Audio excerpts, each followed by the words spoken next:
자기에게로 속히 오게 하라는 명령을 받고 떠나니라. 아멘.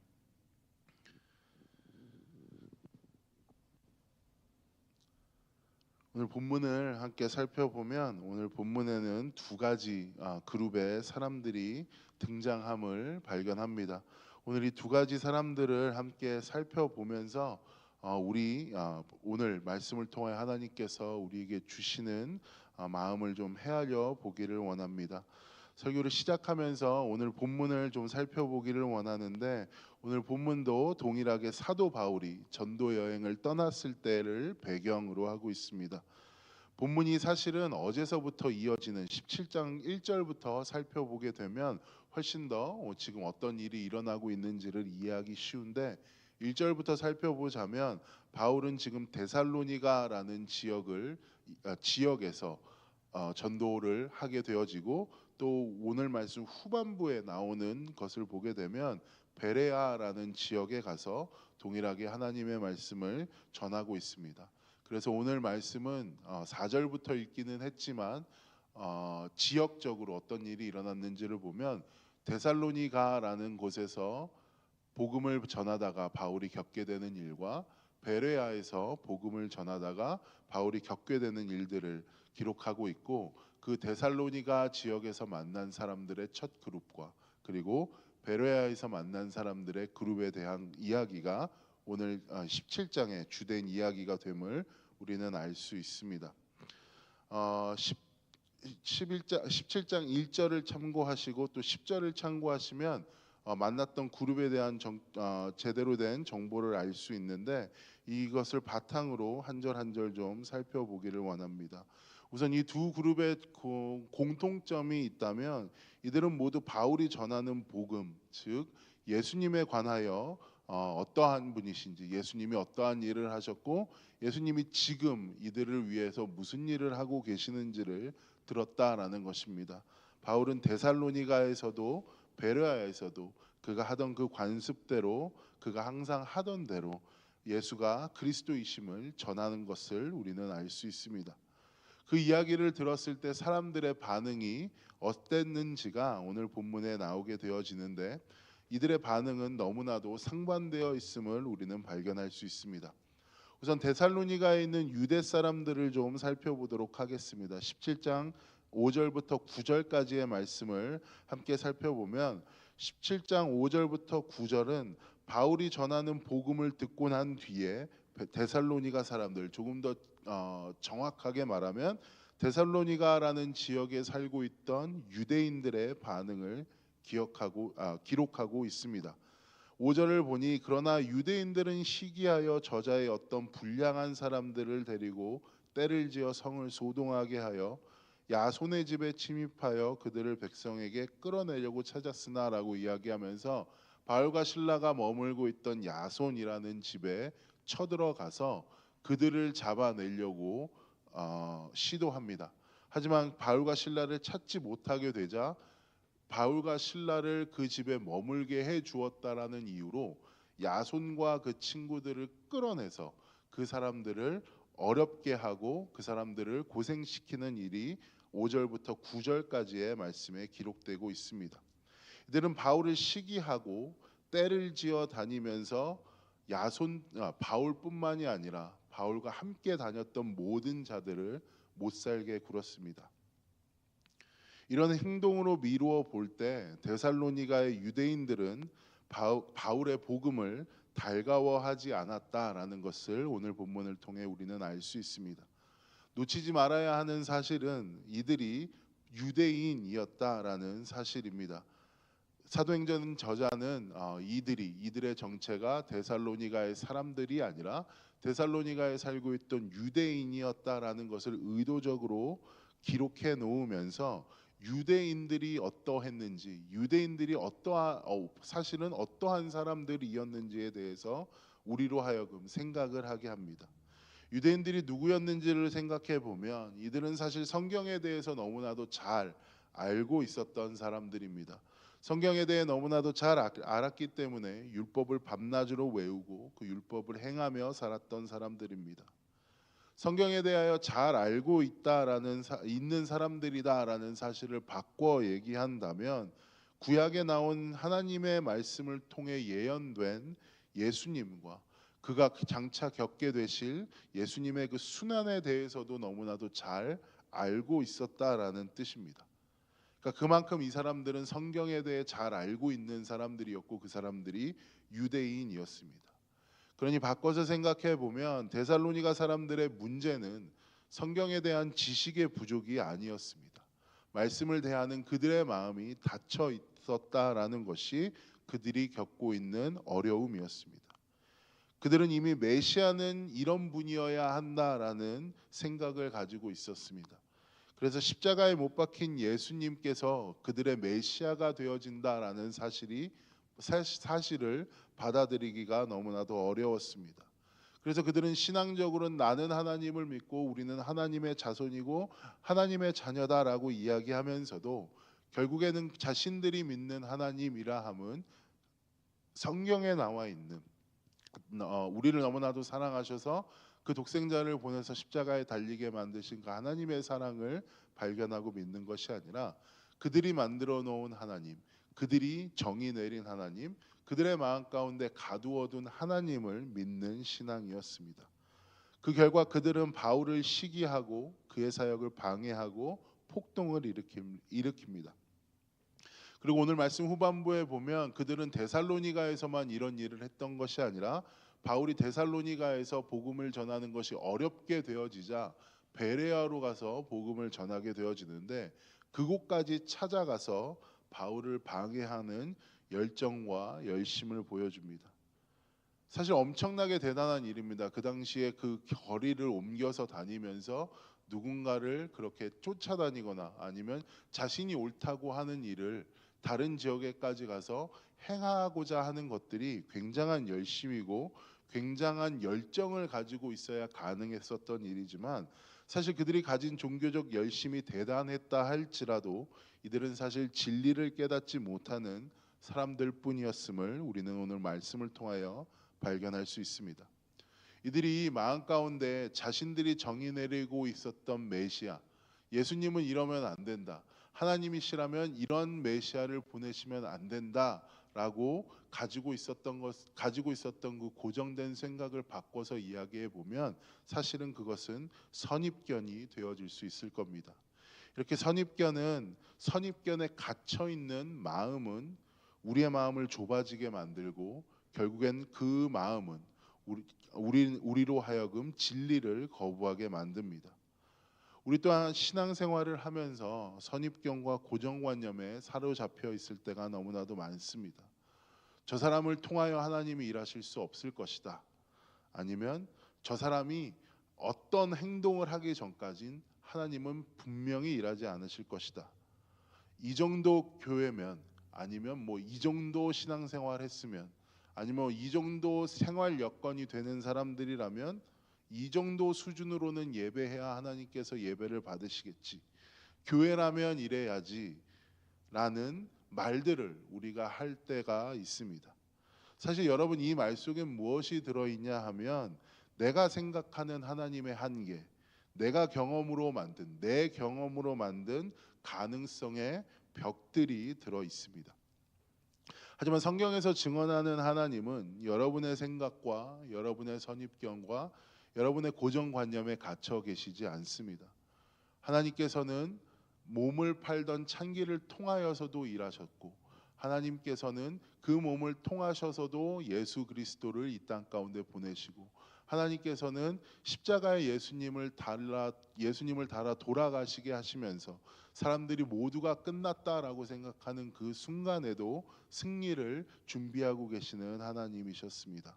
그래서 우리가 결국엔 닫힌 마음으로 하나님을 대하고자 한다면 우리 그 행동은 어떤 의미를 가지게 되는 거냐 하면 우리의 닫힌 마음으로 인하여서 하나님이 일하실 공간을 남기지 않게 되는 일을 하는 것입니다. 그래서 결국 선입견은 믿음의 통로를 막아버리는 벽이 되어진다라는 것을 오늘 이 데살로니가 유대인들을 통하여 발견할 수 있습니다. 다음으로 살펴볼 그룹은 베레아 사람들입니다. 17장 11절에 이렇게 기록하고 있습니다. 베레아 사람은 데살로니가 사람보다 더 신사적이어서 간절한 마음으로 말씀을 받고 날마다 성경을 상고하였다. 제가 다른 버전의 성경을 가지고 왔는데 너그러운 마음이 신사적인 마음이었다라고도 나와 있습니다. 성경은 의도적으로 베레아 사람들과 데살로니가 유대인들과 서로 비교를 해서 베레아 사람들이 훨씬 더 너그러운 사람들이었다라고 증언합니다. 그리고 그 근거를 이어서 설명해 주는데 그 이유는 간절한 마음으로 말씀을 받았고 또 날마다 성경을 상고했기 때문에 이들이 더 너그러운 사람들이었다라고 이야기를 합니다.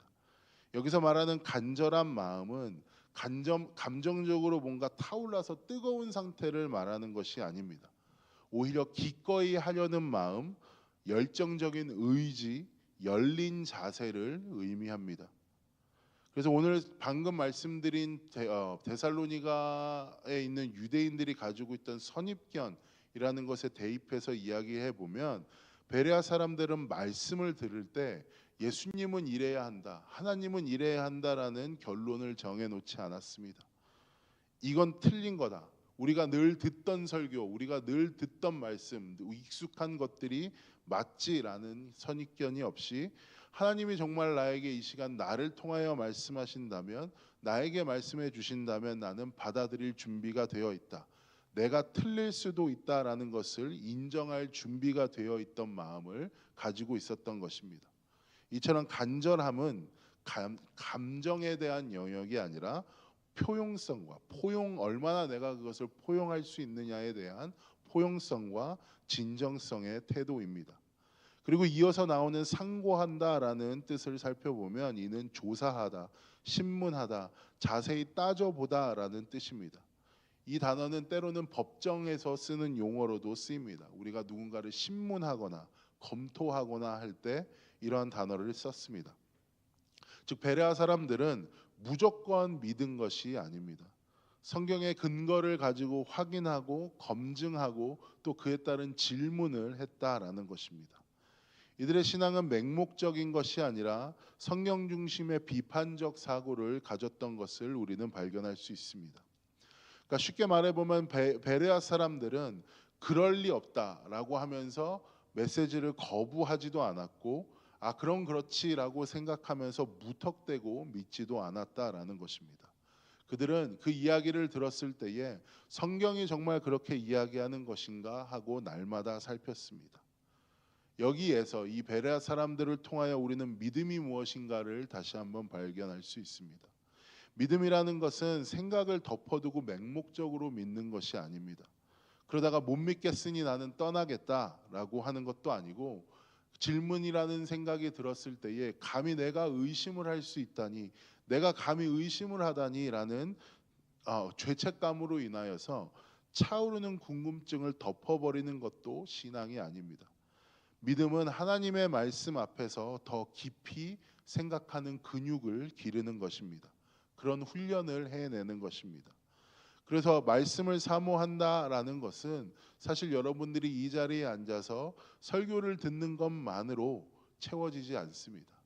그 행동 너머에 여러분들이 직접 말씀을 피고 그 말씀을 읽어내면서 그 말씀과 함께 씨름하면서 이것이 베레아 사람들이 가진 마음처럼 함께 상고하고 또 열린 마음으로 그 모든 것들을, 이 하나님의 마음을 받아내는 이 모든 과정, 이 과정이 바로 말씀을 읽는 것입니다. 그렇기 때문에 말씀을 더 깊이 공부하고 묵상하는 과정을 통하여서 우리의 신앙은 반드시 성장하게 되어져 있습니다. 본문을 보면 결국엔 이 베레아 사람들의 열린 태도가 새로운 믿음을 낳았다라고 이야기를 합니다. 본문 말씀 17장 12절에 그 중에 믿는 사람이 많고 또 헬라의 귀부인과 남자가 적지 아니하나라고 이야기하면서 그들이 말씀을 열정적으로 간절한 마음으로 대하고 또 상고하였을 때에 그 중에 믿는 사람들이 점점점 늘어나게 되어졌다라고 누가는 사도행전을 통해 기록하고 있습니다. 말씀을 마무리하기 원합니다. 다시 한번 우리도 지금 우리가 데살로니가 유대인들처럼 선입견에 사로잡혀 있지 않은지, 고정관념에 사로잡혀 있지 않은지를 한번 생각해 봐야 합니다. 하나님은 나를 이렇게밖에 대하지 않으실 거다. 내 인생은 이미 이렇게 정해져 있다. 교회는 원래 이런 곳이다. 저 사람은 절대 변하지 않는다. 라고 우리가 무의식적으로 어떤 상황을 통하여서도 이렇게 이야기를 했다면 우리는 우리가 하는 말들을 다시 한번 되돌아봐야 합니다. 근데 사실 여러분들이 아니면 저도 이렇게 이야기하는 것이 경험에서 나온 말들이니까 어느 정도 믿을 만한 것이 있는 것도 사실입니다. 신앙생활을 길게 하면서 어떤 동일한 패턴들을 봐왔을 것이고, 신앙생활을 길게 하면서 이렇게 하니까 하나님이 일하신다라고 생각할 법할 만한 경험들이 쌓여 있음도 어느 정도 인정을 합니다. 그러나 그 반대편엔 또 어떠한 의미가 있냐 하면, 이런 말들은 사실상 하나님의 가능성을 제한해 버리는, 리밋을 두는 고백이다라고도 우리가 생각할 수 있습니다. 제가 요새 깨닫고 있는 것이 무엇이냐 하면, 신앙은 경험을 믿는 것이 아니라 그냥 정말로 말 그대로 하나님을 믿는 것일 수도 있겠구나라는 생각을 매번 하며 삽니다. 그리고 나서 경험이 나에게 미치는 영향이 무엇일까를 생각해 보니까, 경험은 자꾸 하나님을 향해서 열린 제 마음을 좀 닫게 만드는 것 같더라고요. 그러니까 경험이 있으니까 내가 이거 다 경험해 봤고 해봤으니까 이 정도로 하면 이 정도 수준에서 사람들이 이렇게 반응하겠지라는 굉장히 자만한 생각들을 가지고 계속 제 경험에 의지해서 맡겨진 사역들을 하게 되는 모습들을 볼 때, 내가 이 어느샌가 선입견에 사로잡혀 있고 고정관념에 사로잡혀서 하나님이 일하실 그 공간을 남겨놓지 않을 수 있겠구나라는 생각을 하면서, 경험이라는 것이 때로는 나에게 도움이 되어지지만 때로는 나의 신앙에 어떤 틀을 제공하는 것일 수도 있겠구나라는 생각을 합니다. 그러니까 오늘 말씀을 함께 살펴보면서 우리가 발견해야 하는 것은 베레아 사람들이 말씀을 대하는 태도입니다.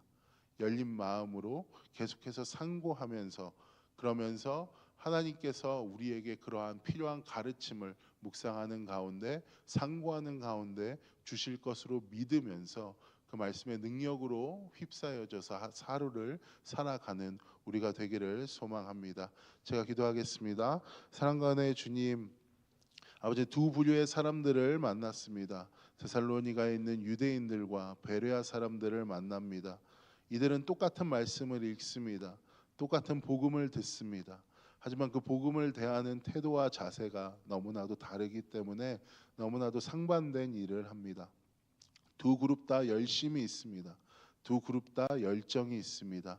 하지만 그 열정과 또 열심히 향하는 방향이 하나님께 사로잡히지 않았기 때문에 너무나도 다름을 우리는 발견합니다. 우리 신앙생활 하면서 하나님 앞에 열심도 내고 열정도 가지고 있습니다. 하지만 하나님, 우리가 데살로니가 유대인들처럼 어떠한 선입견과 고정관념으로 인하여서 우리가 하나님이 일하실 공간을 남겨두지 아니하고, 하나님이 우리가 만든 하나님을 자꾸 이 성경 가운데 대입하면서 헛된 열심과 헛된 열정 가운데 살아가지 않는 자들이 되기를 소망합니다. 아버지 하나님, 베레아 사람들처럼 너그러운 마음을 우리에게 허락하여 주셔서 아버지 하나님의 그 말씀이 온전히 우리 마음 가운데 뿌리 내려서 그 말씀의 힘으로 말미암아 오늘 하루를 사는 주님의 성도들 되어줄 수 있도록 함께하여 주시옵소서. 감사드리며 모든 말씀 우리를 권하신 예수님 이름으로 기도했습니다. 아멘. 하늘에 계신 우리 아버지여, 이름이 거룩히 여김을 받으시오며 나라의 마옵시며 뜻이 하늘에서 이루어진 것 같이 땅에서도 이루어지이다. 오늘날 우리에게 일용할 양식을 주옵시고, 우리가 우리에게 죄진 자를 사하여 준 것 같이 우리의 죄를 사하여 주옵시고, 우리를 시험에 들게 하지 마옵시며 다만 악에서 구하옵소서. 대개 나라와 권세와 영광이 아버지께 영원히 쌓옵나이다. 아멘.